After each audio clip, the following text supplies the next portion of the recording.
Всем большой привет, друзья! Я сегодня кружевница. Когда такое было? Никогда такого не было. А почему? А потому что мы сегодня с вами будем обсуждать Интервидение 2025. По Евровидению мы с вами встречаемся редко и в основном в телеграм-канале, но Интервидение это все-таки наш российский конкурс, придуманный, грубо говоря, да, по-моему, не грубо говоря, так и есть нашей страной, прошедший в нашей стране. И по такому случаю я расчехлила свое платье. И мы будем с вами сейчас все это дело обсуждать. Сразу оговорюсь. У меня на часах 0:22. Я записываю видео сразу по горячим следам после того, как мы посмотрели с вами конкурс. Где-то могу запинаться, где-то могу, может быть, ошибаться как-то что-то. Думаю, вы мне скидочку сделаете на это. И так как у нас было 23 участника, это очень-очень долго все это обсуждать. Поэтому мы будем поверхностно по ним проходиться. Понравилось, не понравилось. Плюсы, минусы, тем более это будет конкретно мое мнение. Ваше мнение по участникам может отличаться, и, скорее всего, так и будет. И больше поговорим вообще про организацию, про сам конкурс, понравился он мне, не понравился он мне, и как там все, что прошло. Началось Интервидение с открытия. Открыли его Дима Билан и Полина Гагарина с песней «На заре». Она у нас сейчас форсится не только на телевидении, но еще и в кино везде, куда не надо, ее пихают. Нормально, спели хорошо, конечно, это Билан и Гагарина, естественно. Потому живьем это было или нет, сказать не могу. Мне показалось живьем все-таки. Билан предпочитает петь живьем, Гагарину особо за ней не слежу, поэтому я не знаю. Но по звучанию, может быть, это был пререкорд такой хороший, но, как мне показалось, звучание было живым. И выходят у нас ведущие. Ведущими у нас стали семейная пара Алексей Воробьев и Аида Гарифуллина, я их называю Варафуллины. И представительница Индии Стефи Патель и представитель Китая Мэн Лэй. Я смотрела трансляцию по Первому каналу. Я знаю, что в ВК там у нас были Нанси и Сидоров. Я, правда, не знаю, как они все это дело там ввели в ВК, потому что, я говорю, не смотрела, смотрела именно по Первому каналу. И в Ютубе что транслировалось, тоже не знаю. Ну, кто там был, как там было, все. Если кто-то смотрел в ВК и в Ютубе, пожалуйста, в комментариях рассказывайте мне обо всем. Тут же у нас еще, знаете, были конкретно ведущие, к сожалению, их имен я не записала. И, естественно, наша обожаемая Яна Чурикова. Я забыла, с кем она была. Я подпишу потом. Господи, простите меня. Вот я говорю, 1:30 ночи, все, у меня мозги уже плавились. Да они у меня плавились там еще, пока сидела, смотрела. И, в общем, то ли ведущая, то ли Чурикова со своим соведущим обратились к нам и говорят: сейчас с вами поговорит Владимир Владимирович Путин. Он все рассказал, как там, что, ну, такого, знаете, тоже там началось все у меня в Телеграме. Мы смотрели, естественно, каждый, кто где хотел, но обсуждали у меня в Телеграм-канале. Ссылочки все в описании, как обычно. Кто-то говорил, зачем, там еще потом Лавров будет, зачем их показали, зачем это все. Я конкретно чего-то такого супер жесткого, супер заявки какой-то не увидела и не услышала. Как мне показалось, все было в рамках того, что это первый конкурс, да, и чтобы показать, насколько это на самом деле важный и значительный конкурс для страны, это не просто там, да, вы приехали, посидели, потусили, а именно, что даже сам президент в курсе, следит за этим, за всем, и вот поэтому нам его показали, и министра иностранных дел, потом Владимира Лаврова тоже. И потом нам представили страны-участницы в алфавитном порядке, показывая нам их цифровые аватары. Насколько я поняла, цифровые аватары показывали только тем, кто смотрел вот через экраны свои, но не тем, кто находился в зале, потому что мы знаем, что это, конечно, сложно, это все компьютер. Ну и в таких масштабах то, что было, нам, естественно, это в зале не покажут. Поэтому и до этого тоже Яна Чурикова и на дорожке это говорила, что зрителям, тем, кто не купил билеты, будет смотреть дома по телевизору или где-то еще, что для нас будет больше как раз-таки показано, чем для тех, кто находился в зале зрительном. Мне понравилось, когда эти аватары были, это был прям вау. Да, сразу все сказали, что это вайбы фантастики. Ну, естественно, скорее всего, команда, которая делала графику к фантастике и занималась этим всем, потому что, опять же, у нас транслятор Первый канал. Боже, мне жарко, я какая-то бледная, какая-то красная одновременно, и мне так жарко, хотя открыта дверь, и у нас довольно прохладно. Ну, просто я переволновалась, говорю, сильно. Простите, если что, за внешний вид. И после представления стран представили нам жюри. Вот это мне показалось затянутым. Почему они не могли сразу нам показать цифровой аватар и тут же сказать: а жюри от этой страны вот такой-то, такой-то. Аватар был долго, потом долго показывали члена жюри. По мне это все затянулось, конечно, не очень. И больше всех зал аплодировал, естественно, члену жюри от США, от Америки, Джо Лину Тернеру. Такая мировая знаменитость у нас на самом деле сидит. Вот он приехал и будет все это дело жюрить. Это было, конечно, да. Так, да, здесь я в Дзене тоже писала, что я свое мнение высказываю. Вам тоже еще раз напоминаю, что по участникам будет конкретно мое личное мнение. Представительница Кубы Сулейма Иглесиас Саласар с песней «Гуагуанко». Я, к сожалению, буду сейчас неправильно называть, либо ударения ставить не те, либо как-то неправильно называть песни, потому что, сами понимаете, язык, с которым большинство стран приезжало, нам не знаком. Поэтому тоже думаю, вы мне на это сделаете скидочку. Она конкурс открывает, Сулейма. Конечно, это волнительно, конечно, это ответственно и для нее, и для нас. Нам хочется чего-то вау, нам хочется чего-то такого яркого, супер интересного, чтобы нас сразу зацепило, чтобы сразу все было хорошо. Но не настолько это все было ярко, не настолько это все было цепляюще. Да, это было колоритно. Это слово будет много раз звучать и в видео, и опять же в статье в Дзене я писала много раз колоритно, потому что все-таки здесь большинство стран будет представлять колорит своей страны. Они будут показывать именно себя, представлять себя. Костюмы, песни, звучание, инструменты. Все это будет именно их народное. И колорит народный, конечно же, у нее был, но на сцене было скудненько. И песня не моя, песня меня лично не зацепила, поэтому для меня такого яркого открытия шоу не было. Но опять же, это не прописано, да, кто как будет открывать. Это они жеребьевку проводили, поэтому делаем скидочку на это. Номер 2. Трио Номад из Кыргызстана с песней «Жалгыз Сага». Заранее извиняюсь, опять же, если что-то сделала не так. Мне понравилось. Я люблю лирические песни, я люблю такие, знаете, под которые можно погрустить, когда идет дождик, ты берешь кофеечек, завернулась в пледик. У меня, кстати, кола здесь, потому что я очень уставшая. Буду попивать ее. И песня, да, песня хорошая была. Ребята очень на сцене прям, ну, вау. Прям вау. Не потому, что это наши ближайшие, да, соседи, друзья, вот это вот все. Нет, это мое мнение именно по выступлению. Вы знаете, что я всегда говорю, и всегда так и происходит. В своем субъективе я объективна. Все, думаю, тоже на этом мы не будем заострять внимание. Да, двуязычие здесь у них тоже было. Мне показалось, это все было гармонично.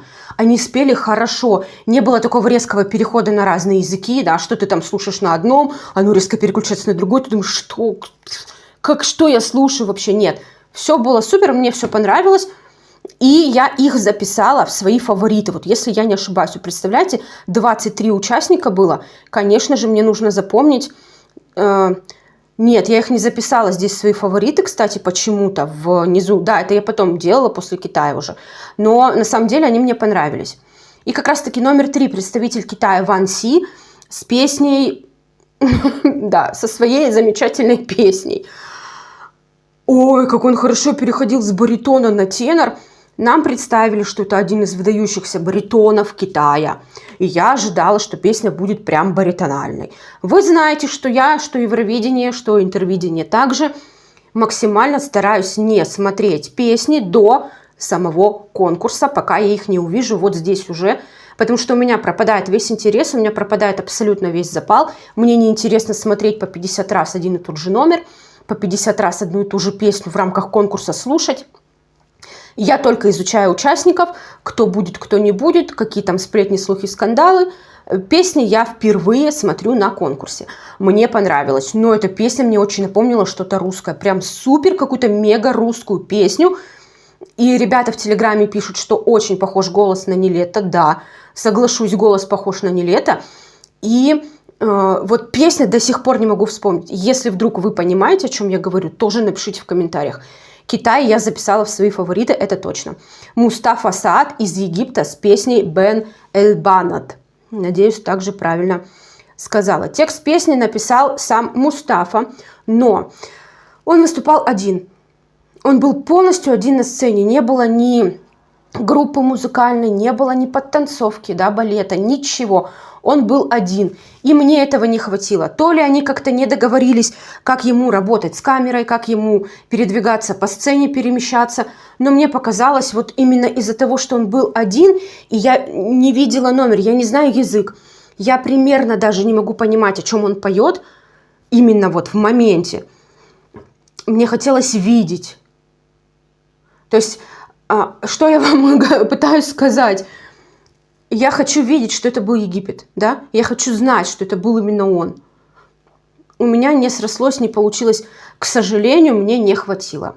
Номер 5, Васи или Вейси, до сих пор не понимаю, как правильно произносить, из United States of America с песней Midnight. К сожалению, к величайшему сожалению, Васи не выступала. В последний момент я вам сейчас зачитаю по независящим от организаторов и делегаций США причинам, вызванным беспрецедентным политическим давлением со стороны правительства Австралии, певица Васи Вейси, гражданка США и Австралии, не сможет выступить в финальном шоу конкурса. Да, это очень грустно. Нам до этого весь день были вбросы, что флагов в США нет, США сама снялась, США петь не будет. Мне единственное, что, знаете, было непонятно. То есть она уже 2 дня как в Москве, она уже 2 дня как репетирует, у нее был генеральный прогон на сцене, и прям перед самим выступлением, прям вот-вот-вот, ей это письмо официальное направили. То есть, ну, наверное, да, это какой-то был плевок. Я не хочу в политику уходить, вы понимаете, что у меня развлекательный канал, да? Всегда говорю, как бы это сейчас тупо-глупо не звучало, мы вне политики в контексте этого канала. Мы с вами обозреваем музыку, фильмы, сериалы, шоу, книги, Таня Гротер. И в это все углубляться, да, в мировые вот эти игры я не хочу. Но было очень неприятно. Мне было неприятно не потому, что она не выступила, а я так ждала. Мне было неприятно, потому что она сама была здесь, она, как насколько я понимаю, хотела выступить, она записывала потом из аэропорта, я видела видео, такая была удрученная прям, некоторым девочкам скидывали нам в чат, что в запретграмме она ответила, в директе ей написали, она ответила, да, что все, ну, то есть человек расстроен был, она хотела выступать, и нам сказали, что Джо Лин Тернер, член жюри от США, остается. США мы с конкурса не снимали, США в конкурсе участвует. Да, не вышла на сцену Васи, но жюри осталось, и жюри остается, страна полноправным участником. Это для меня было хорошо и приятно, что так быстро вырулили, так все быстро сказали. Претензий к этому вообще никаких абсолютно нет. Наташа Санайпет Танде, или Танде, по-моему, извиняюсь снова, из Кении с песней Flavor, это вкус любви, там как кто угодно, кто как хочет, так и переводит. Она была на сцене одна, и прошу заметить, ее либо так хорошо снимали, и она так хорошо дружит с камерой, и она настолько видеогеничная, но мне ее максимально хватило, даже несмотря на то, что она была одна на сцене, да. Товарищ из Египта, не сложилось. Наташа, пожалуйста, прям красотка. Хотя вы знаете, те, кто давно меня смотрит, те знают, что я всегда на стороне мужчин. Ну, я не специально так. Но мне больше нравятся мужчины, чем женщины, именно выступающие, да. И вокальные, и все-все-все. Но здесь Наташа, это было прям классно. И я ее записала в свои фавориты. Я сейчас даже проверю. Думаю, да, я не ошиблась. Я писала, что Кения мой фаворит. Да, Кения мой фаворит. Номер 7. Казахстан. Амре. С песней Далатаны, Даланы Нуры. Снова извиняюсь. Мне хочется просто, понимаете, произносить на их языке название. Не наш перевод, а попытаться передать. Слушайте, первые пара нот начала песни мне хотелось запеть Every night in my dreams I see you, I feel you. Прям навеяло. Но, боже, во-первых, номер, вау. Все, я уже опять вся в мурашках сижу, я прям скидывала даже ребятам в Телеграме. Номер, вау. Девочка, эта малышка Жасмин, вау. Сам Амре, вау. Песня вау, разрыв, все вау. Мне настолько это понравилось. Это прям вот единственный мой был фаворит очень и очень долгое время вот в этом конкурсе, да, пока там не дошло до Вьетнама, по-моему, следующего. У меня других слов нет, прям было вау, вау, вау, вау, вау. Все, даже говорить ничего не буду, это вау. Саиф Аль-Али из Арабских Эмиратов, из Объединенных Арабских Эмиратов, ОАЭ, с песней «Дава Лил Салам». Песня про мир, про позитивный мир, опять же, да.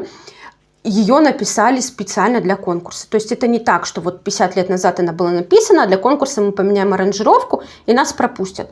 Нет. Песня была, по словам, опять же, участников, песня была написана специально для конкурса. Мне мало было на сцене. Он был один, опять же.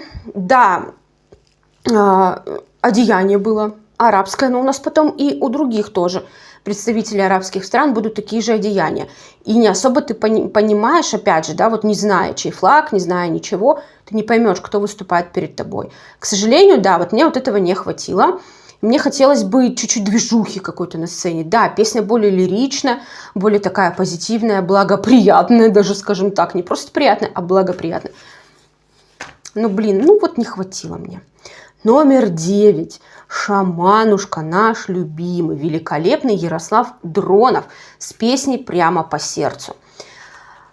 До сих пор, вот сколько я эту песню слышала, это, наверное, вот две заявки, которые я видела до конкурса. Это Беларусь и Россия. Ну, Россию, понятно, надо посмотреть, что у нас там будет. Начало петь, да и не только начало, куплет весь это полностью Нюша. Полностью мотив, мелодия, это все из песни Нюши. И не только у меня это все так ассоциируется, к сожалению. Номер, будем честны, лучший всех был, наверное, 22 участников. Да, как мы знаем, уже одна страна не выступала. Номер был, конечно же, на супер-мега уровне. Но вокально он лажал ужасно. Ну, честно говорю, набрасывайтесь на меня фанаты, делайте со мной что хотите, этого не отнять. Вокально было плохо. Я ему сделаю скидку на то, что он был без мониторов. У него не было ушных мониторов. Скорее всего, он сам себя не слышал. И поэтому так спел. Кто-то говорит, что он орал. Да, ну, по-моему, у него всегда такой голос кричащий, да, на надрыве. Он всегда поет. Здесь как бы у меня к этому претензий нет. Как мне показалось, это обычный Ярослав, типичный, да. Но вот с нотами проблема была. В ноты он не попадал. И после выступления... В конце они с девушкой, он уже спускается, идет по дорожке, типа обратно. Они с девушкой касаются друг друга руками. Он ей что-то шепчет на ушко, возвращается на сцену, берет микрофон и начинает свою речь. Я, как представитель России, это не цитата, конечно же, я вам дословно передаю. Я, как представитель России, хочу сказать, что мы уже победили. Мы сделали этот конкурс, мы все для вас организовали, мы вас сюда позвали. Мы уже победили, я снимаю свою кандидатуру с конкурса. За меня голосовать не надо. У нас, получается, был самослив, грубо говоря, шамана. Ну, он слился, да, будем на жаргонизмах разговаривать. Самоотвод США. Конечно, ну, никто не хочет лишаться гражданства из-за выступления на конкурсе. Поэтому они сделали самоотвод, грубо говоря, да. Но опять же, по независящим ни от кого причинам и от них в первую очередь. Они в этом не виноваты. Мы их за это не хейтим. И Ярослав, конечно, сразу пошли все эти...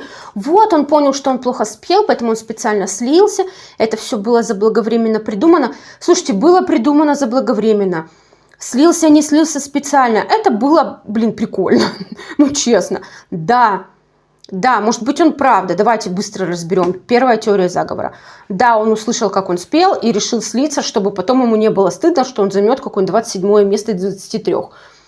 Окей. С другой стороны, ну, в Евровидении тоже страна, принимающая страна, никогда не претендует на первое место и на победу. Мы, как принимающая страна, всю широту своей души показываем и говорим... Ребят, ну вот я вышел, спел, все, давайте, вот вы между собой уже давайте соревнуйтесь. Я соревноваться с вами не буду, я просто спел и поучаствовал как принимающая страна. Все, меня все устроило, было классно. Номер 10. Лусиану Калазанс и Таис Надер из Бразилии с песней «Pipoca com amor». Бразильский карнавал был. Было прям... Вот, наверное, я не знаю, почему-то меня тянет в те страны. Может быть, опять же, из-за вот этих вот сериалов, которые мы смотрели в детстве, да, это же все бразильское, вот эти клоны, они же там из Марокко в Бразилию переезжали, вот это вот все. Может быть, это в моей голове отложилось, вот Португалия, Бразилия, я вот такое все люблю. И, ребята, это прям был реально карнавал на сцене, здесь не убавить, не отнять, как говорится. Но с нотами была, конечно, беда. Ребята мне тоже пишут в Телеграме, что они в основном ноты не поют, да, в Бразилии, они поют душой. Да я не спорю, все было прикольно, все было круто, все было по-карнавальному, все было супер ярко, мега классно. И на ноты, конечно, я уже потом перестала обращать внимание, я больше смотрела на их костюмы, на их танцы и в конце на их такой короткий, но страстный поцелуй. Они супружеская пара, у них 4 детей, они в браке уже миллиард лет. И когда я вот тоже писала это, по-моему, в Телеграме, в Дзене этого, или в Дзене, не помню. В общем, когда ты видишь на сцене искренние чувства мужчины к женщине, женщины к мужчине, семейной пары, за столько лет совместной жизни, они у вас еще не угасли, это вау, я считаю. И, ну да, они поцеловались, не знаю, запланировано это было, разрешили им это или нет заранее. У меня к этому претензий никаких не было. Номер 11. Фарух Хасанов из Таджикистана с песней «Гори». Мы с вами Фаруха искали в «Быке», в шоу «Маска», кто помнит. И в целом, ну, я думаю, что, может быть, 7-й сезон, если он не настолько будет занят, он придет. Ну, либо хотя бы в «Аватар». Скоро мы с вами будем снимать уже видео по «Аватару», кстати. В ближайшие, ну, недели 2, наверное, 3. Там уже будем смотреть возможных участников «Аватара». И в целом, кстати, пока не забыла, в Телеграме у нас со следующей недели начнется такой ежедневный адвент. Мы будем вспоминать все сезоны «Аватара», всех, кто что пел. Будем с вами, кому что нравилось, у кого какая любимая песня была. В общем, активности у нас будут. Это я, чтобы не забыть, вам рассказала в Телеграме, как обычно, ссылочка в описании. Переходите, смотрите. Номер был классный. Номер, кстати, навеял немножко Лазарева, опять же, с Евровидения, где он там по кубам поднимался наверх. Но здесь Фарух ходил по полу по этим кубам. Все было хорошо, он и вверх, и вниз пел.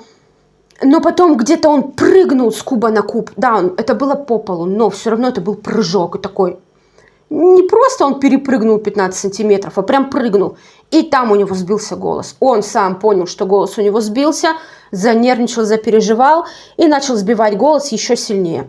Но в целом в конце песни он выплыл, и все было хорошо, мне понравилось. Не супер-мега мой фаворит, да, не прям вау, что я была влюблена в эту песню, но мне очень даже стабильно и хорошо понравилось. Опять же, с Казахстаном никто не сравнится, пока что для меня, кроме Вьетнама. Ну и в целом Казахстан все-таки у меня чуть-чуть полюбимее песня будет, чем Вьетнама. Но Фарух тоже один из моих лидеров. Номер 12. Представительница Катара. Я все время говорю Катар. У нас называют Катар. По-английски это звучит Катар. Дана Альмир с песней «Хувада Анда». Простите за мой французский. В общем, Дана Альмир с замечательной песней. Боже, ну вот по-другому никак про нее не сказать. Замечательная женщина с замечательной песней. Супер выдающегося какого-то вокала там прям, ну, не было, да, когда на надрыве. Но это казалось так красиво, так чисто, так приятно, завораживающе. Плюс она, ну, настолько пусечка, просто прям на нее смотришь, она как солнышко, как будто она тебя обнимает, даже не касаясь и не зная, что ты существуешь, она уже тебя обнимает.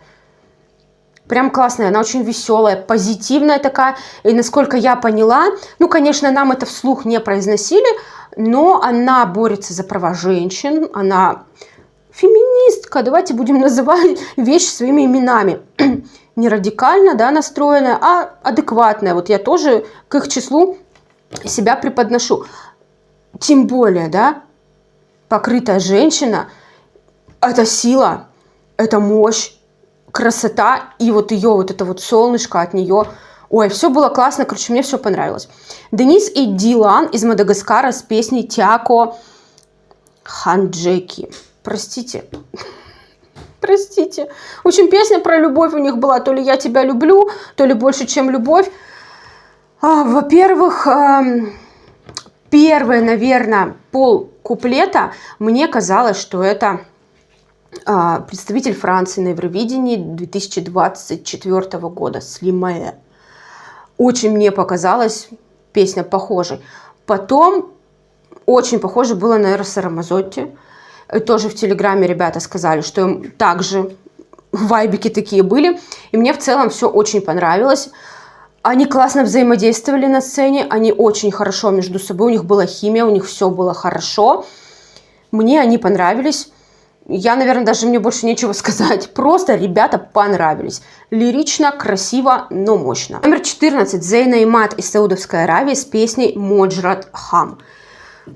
Я, если честно, не могу подобрать слов, чтобы правильно и культурно описать мои ощущения. Я скажу так, это абсолютно не моя песня, и для меня мелодичности в звучании нет никакой. Я в Телеграме написала ощущение, как будто конкурса позже, знаете, вот ты что-то записываешь, и потом в реверсе это воспроизводишь.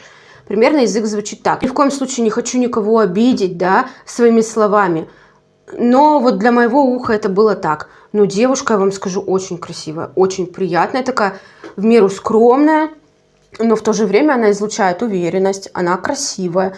Опять же, покрыта голова, но волосы видно, то есть это, ну, как бы уже не настолько, да, идет у них. Ну вот в язык, все у меня упирается именно в сам язык. Язык для моего уха, к сожалению, не мое. Номер 15. Нидия Гонгора из Колумбии с песней «En los Mangalares». Тоже, ну, это не моя категория песен, это мантры. Вот это какие-то, знаете, такие медитативные песни, которые надо слушать для расслабления, для раскрытия чакр. А я чакры свои не раскрываю. Вот это вот все перед сном, там, да. Я перед сном слушаю шум моря, шум костра, шум дождя. Это вот максимум моих мантр, АСМРов и всего прочего. Не мое. Но залу вроде как понравилось. Зал проводил ее хорошо довольно. Так же, как и Зейну. По-моему, залу зашло, хотя кто его знает. Может, они всем так хорошо хлопали. Представительница Эфиопии номер 16, Нецанет Султан с песней «Халала». Халала, халала. Боже, вот она, вообще, она, во-первых, неземной красоты. Прям такая. У нее еще этот розовый макияж был прям вау. Просто не наглядеться, насколько красотка девочка. Единственное, что у нее было, во-первых, чуть напоминающее русские народные платья, да и мотивы, кстати, в песне тоже чуть-чуть руссконародщиной попахивали. Во-вторых, это платье, ну, издалека, когда она стояла, я думаю, она на картинках, да, на превьюшках, вот, интервидение, которое ее показывала, она такая худышечка, а тут, думаю, прям не худышечка по сравнению, опять же, с фото. Оказывается, нет, она такая максимум стройности, но вот платье придает ей объемов. Мне чуть-чуть это тоже странноватым показалось. Тут коты у меня собрались вокруг, сидят. Мне кач был, во-первых, да, вот после таких этих мантрических песен, погружающих меня в сон, я прям задвижухалась. Это было круто. Я ее в свои фавориты записала сразу. Номер 17. Омар Аседо из Венесуэлы с песней «La Fiesta de la Paz». Это прям вот диджей вышел, да, у нас тоже сравнивали Сан-Марино с Евровидением.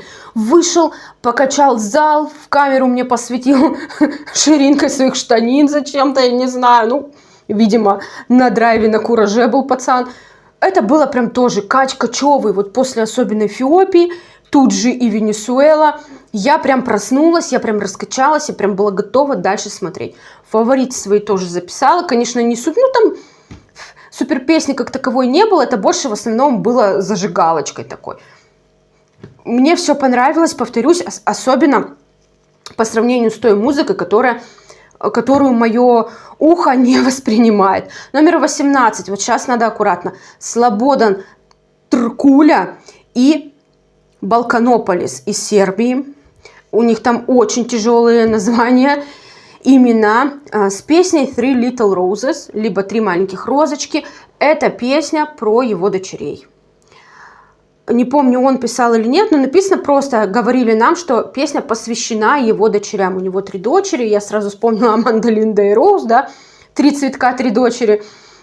Ну, это прям была такая баллада балладная. Опять у нас, да, мы погружаемся в сон, кач-кач-кач, и опять баллада. Голос, конечно, супер мощный, все классно, да, вот даже кот подтвердил. Но балладность не мое, баллада это не мое. Так, номер 19. Группа Mzansi Jikelele из Южной Африки с песней Home. Песня «Дом». Очень классно было, очень. Движуха на сцене, потом еще там девушка выходила, рэп читала. Все вот эти их народные мотивы, их костюмы, их звучание, их внешний вид. Плюс там был незрячий молодой человек. Оказывается, что он с 7 лет зрение полностью потерял. Он стоял там с тросточкой, он тоже пел. И как нам потом Яна Чурикова говорила, для команды было очень важно привести его, и чтобы он вышел на сцену и спел. Они это сделали, они молодцы, у меня тоже опять мурашки, все у них получилось, все было классно. Если бы нам его крупным планом не показывали, а показывали именно на общих планах, никто бы, я думаю, даже и не заподозрил, что у него какие-то проблемы со здоровьем. Браво ребятам, они прям очень классные были, мне очень все понравилось. Номер 20. Дик Фук из Вьетнама. Со своей замечательной песней про Вьетнам. Я ее не выговорю, к сожалению. Мне так понравилось. Он такой пустечка-лапочка в жизни, такой милашечка-стесняшечка в ГУМе у нас айскрим съел, ему все понравилось. 5 айскрим съел в ГУМе, а вот если бы петь не надо было бы, съел бы 10. Это у них там в перебивках тоже они затягивали как могли конкурс, общались с выступающими. Не со всеми, конечно, но с некоторыми они пообщались. Вьетнамские, во-первых, были костюмы, во-вторых, это все под современный лад было спето, в-третьих, вроде это казалось и вьетнамской народчиной, да, как у нас есть русская народчина, так и вьетнамская. И рэп там был, ну, вообще круто. Его сразу стали сравнивать с Джей-Джеем с Евровидения из Австрии. Я все время путаю, из какой страны он был, из Евровидения победитель этого года. Ну, я таких прям супер вайбов, конечно, не увидела, но некоторые особенности есть, мы о них с вами разговаривать не будем. Мы разговариваем о выступлении, да, и о том, как он был у нас здесь на конкурсе. Все мне понравилось. Я его тоже в свои фавориты прям записала и в Телеграме сказала. У меня на первом месте Казахстан, на втором Вьетнам. Ну, дальше там, наверное, Китай будет. Нет, все-таки Эфиопия, наверное. Эфиопия, Китай, Венесуэла, примерно так. И потом там уже все остальные, потому что, ну, извините, 22 страны пела.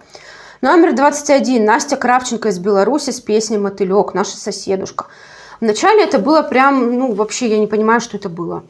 Был какой-то непонятный шепот, то ли пропал звук для нас, то ли она себя не слышала, как она поет, не смогла выстроить высоту своего голоса. Плюс начала лагать картинка, и не только у меня. И нам казалось, что она поет под фонограмму, потому что звук шел чуть быстрее, чем она открывала рот. Но потом она еще в паре моментов залажала, и мы поняли, что все-таки она пела живьем. Опять же, я не говорю, что она лажала, потому что лажала она. Я, скорее всего, делаю, ну, не скидку, а ставку на то, что это из-за звука в ушах. От микрофона чехольчик. Скорее всего, поэтому волнение, да, вот это все, извините меня. Но самый главный минус, который хочу отметить, что у России, что у Беларуси, абсолютно ноль колорита страны. Ну, я не пойму, да, ну, я слышу русский голос, что у того, что у того. Где какие-то отличительные особенности страны? Эти у нас в костюмах, эти у нас с народными танцами, эти у нас там на своем языке поют, но что-то про народ. Здесь абсолютно ноль. Я ничего не понимала. Так же, как это было у Египта, в костюме он пел. С чьей ты страны, с какой ты страны, что ты поешь? Да, например, другим странам, которые не знают русского языка, белорусского языка, они не найдут отличий между Беларусью и Россией, как у выступающих. У них будет ощущение, что выступило две России. И все. Ну, вот так.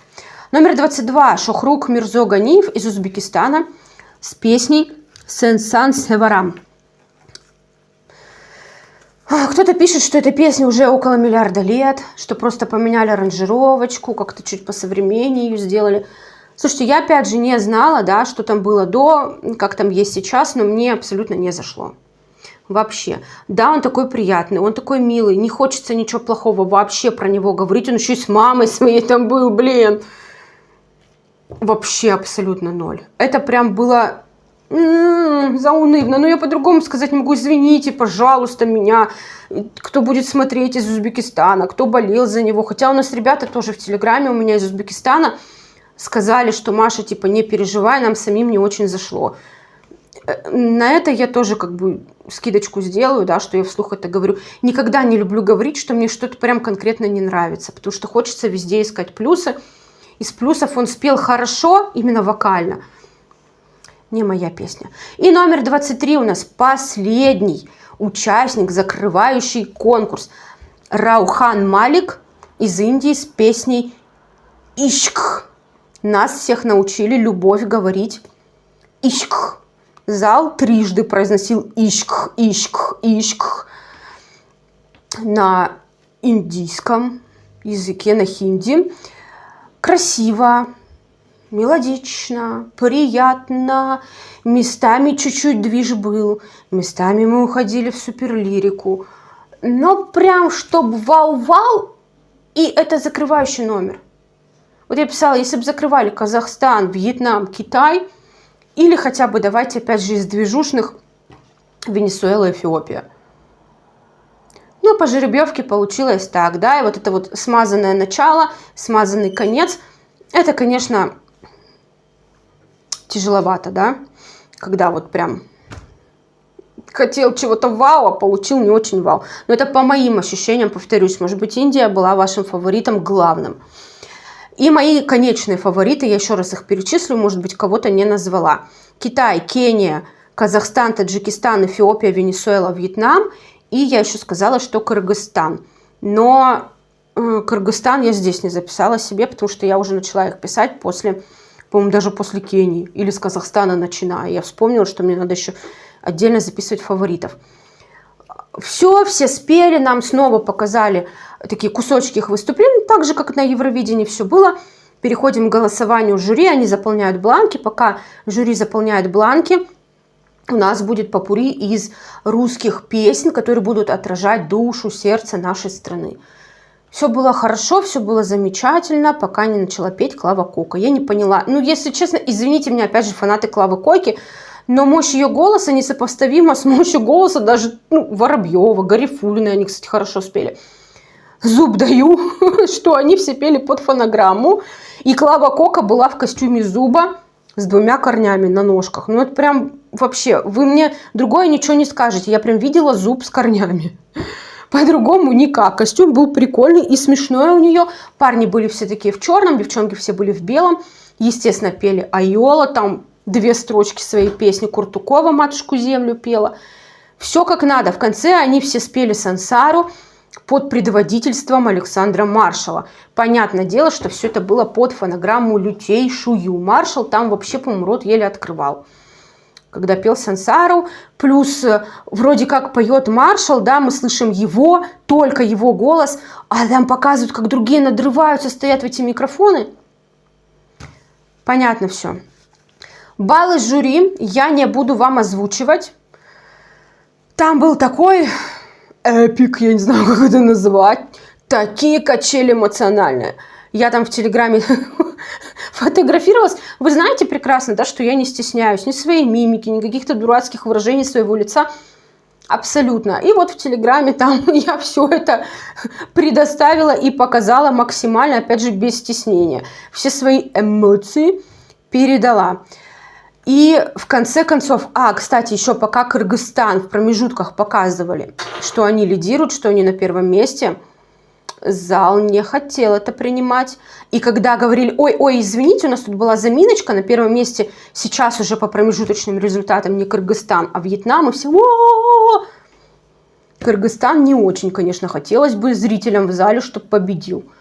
Ну и в итоге победил Вьетнам, Дык-Фук, со своей песней про Вьетнам, которую я не произнесу, опять же, вслух. Прикольно. Качели были у меня супер-мега эмоциональные, но в итоге справедливость, скажем так, восторжествовала. Я делала ставки, опять же, на жюрейство Джоли Тернера, Как по мне, он, ну, нормально пожурил. Да, Кыргызстан, подождите, нет, Казахстан. Кыргызстан у него был на более низких позициях, чем Кыргызстан. Подождите, еще раз. Кыргызстан у него был на более низких позициях, чем Казахстан, да. Вот для меня он чуть Казахстан занизил. Я хотела бы, конечно, Казахстан повыше. Но как получилось, уже так и получилось. Он бы все равно Казахстан не вырвался в лидеры и победил Вьетнам. Дык-Фук получил свою статуэтку. И мы переходим к вообще... Подведем какие-то итоги. Я уже очень устала говорить. Сидеть, я думаю, вы по мне видите. Мне что-то все монтировать и выкладывать. Я ожидала худшего, я ожидала меньшего масштаба, я ожидала не такой вовлеченности, но это было классно.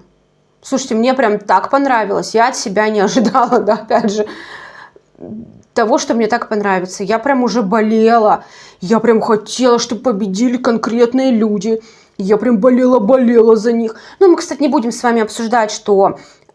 страны, как они голосовали друг другу, конечно, там братья-соседи будут ставить баллы друг другу повыше, а другим пониже. Мы уже к этому, я думаю, привыкли. Главное, что победа была заслуженная. Для меня лично это была заслуженная победа. Первое. Второе.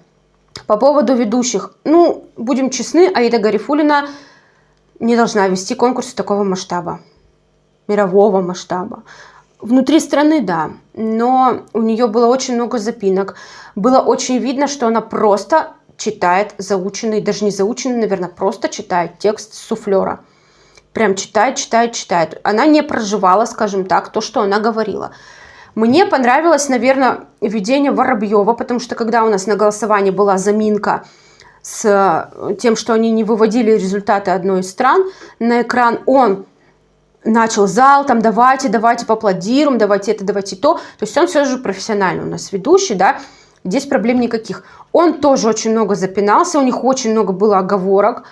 Ну, вроде как ребята писали, что это у него после аварии такая проблема. Ну, у Аиды, я вам скажу так, что либо ей нужно очень хорошо потренироваться, чтобы дальше вести такого рода шоу, либо все-таки не вести такого рода шоу.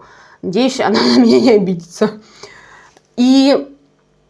естественно, ведущие из Китая и из Индии, там проблем нет. Китай прям профессиональнейший ведущий, даже несмотря на то, что он говорил, ну, на английском, на китайском, там местами языке, ты прям видишь, что это ведущий. Когда стояли у нас, например, кто-то говорил на английском, вели, в общем, на английском и на русском трансляцию, говорили одно и то же. То, что сказали по-русски Воробьев, например, тут же переводят на английский рядом стоящее с ним жюри. То, что говорила Аида, рядом переводит сразу на английский, озвучивает другой член жюри из Китая. Еще раз я вам их напомню. Стефи Патель из Индии, она вела с Воробьевым, а с Аидой Гарифуллиной вел Мэн Лэй. То есть их так поменяли, чтобы один по-русски, один по-английски говорил. Здесь, да, как бы... ну, мы ничего не теряли. Это просто был перевод с одного языка на другой. Параллельно шло, чтобы посмотрели по всему миру. Как бы у нас английский все равно, кто бы что ни говорил, язык, на котором разговаривают все, грубо говоря, в мире. Да? По-английски ты уж точно скоммуницируешься со всеми. И вот эти вот запинки Аиды, то, как она, ну, странновато вела, давайте скажем так. Плюс очень вот эти ненужные были долгие вставки какие-то. Очень затянуто местами было, разговоры немножко кринжовые были. Немножко, опять же, кринжово все равно. Опять же, Аида была. Ну, что поделаешь. Делаем скидку на то, что это был первый раз. На то, что это вот в рамках современности первый был раз конкурса такого мирового масштаба. Единственное, что я бы очень, наверное, хотела, чтобы не называли вот этих вот цифр, не знаю, откуда их берут, что у нас будет 4-5 миллиардов смотреть. Ну, ребят, ну, ё-моё, ну какие 4-5 миллиардов, о чем вы? Давайте будем честны. Никаких там 4-5 миллиардов, там 100 миллионов не было. Суммарно по миру, конечно, да, со всех стран посмотреть. Но вот в ВК там 8, по-моему, миллионов было, в Ютубе там вообще что-то 20 или 40 максимум тысяч было. Максимум. Не знаю. Просто вот эти вот, когда они говорят, нас будет смотреть 5 миллиардов человек. Ну, ё-моё, ну это прям неприятно даже это слушать. Как будто уже на подсознании мы понимаем, что нас обманывают этими словами. Зачем нас обманывать? Да, вот правильно они уже потом под конец начали говорить, что, слушайте, миллиард, наверное, будет. Просмотров там вот этого всего миллиард в совокупности суммарно. Это да, это уже хорошая цифра. Я думаю, суммарно со всех вот 23 стран миллиард наберем просмотров. Ну, не 5. А в целом все мне понравилось. Да, везде присутствуют заминки, да, везде есть какие-то косяки. Но я буду не прочь в следующем году посмотреть конкурс. Он у нас пройдет в Саудовской Аравии. Насколько мы знаем, эта страна была одним из главных спонсоров у нас нашего интервидения, которое проводилось в нашей стране. И да, Зейна и Мат у нас из Саудовской Аравии. Это та, про которую я вам говорила. Тоже мне не особо понравилась песня. И эта страна будет принимающей в следующем году. То есть это у нас никак не было привязано ни к победителю, да, ни к каким-то там первым, последним местам. А вот так вот страна предложила, и мы сказали, да, окей, будет интервидение там. Что я вам могу сказать? Подводя итог, было классно, я не пожалела потраченного времени, у меня в плейлисте точно будут песни, как минимум Казахстан, боже. Это такая вот, наверное, одна из немногих, как я вам говорю, раз в год что-то мне стреляет, какая-то песня, одна в год. Из всего вот этого общего количества того, что выпускается. И вот это, наверное, она, которая в этом году мне так стрельнет в душу мою. Еще раз хочу извиниться, если я вдруг чью-то страну как-то задела, вам показались мои слова грубыми или что-то еще. Я старалась максимально быть нейтральной в своих суждениях, но я не могу сказать, что мне вау, все круто, все понравилось. Все-таки я в любом случае за честность. И свою честность я пыталась максимально мягко вам преподнести. Ну и давайте, рассказывайте мне, я уже очень устала, рассказывайте, как вам конкурс. Смотрели вы, не смотрели. Может быть, вы просто почитали меня в Дзене, может быть, вы просто посмотрите сейчас это видео и не будете смотреть 4 часа самого конкурса. Расскажите, как вам, что вам, кто был вашим фаворитом, понравились ли вам ведущие, понравился ли вам победитель, за кого вы болели. И как вы относитесь к тому, что в следующем году в Саудовской Аравии конкурс пройдет. Всем огромное спасибо за просмотр. Я так устала, вы бы знали. Всех люблю, целую, обнимаю. В Телеграм переходите, там у нас с вами все равно будет продолжаться обсуждение. Я думаю, скандальчики какие-то у нас еще вылезут на днях. Всегда после всяких таких конкурсов мировых масштабов что-то где-то выплывет, вылезет. Мне уже пишут в предложку Телеграм-канала кое о чем. И это мы тоже там все будем с вами обсуждать. И переходим плавно уже к «Аватару». Нам еще нужно досмотреть «Маску», первый сезон. Параллельно мы будем смотреть «Народный артист». И в Телеграме уже будем вспоминать «Аватар». Еще раз огромное спасибо за просмотр. Всех люблю, целую. Всем пока.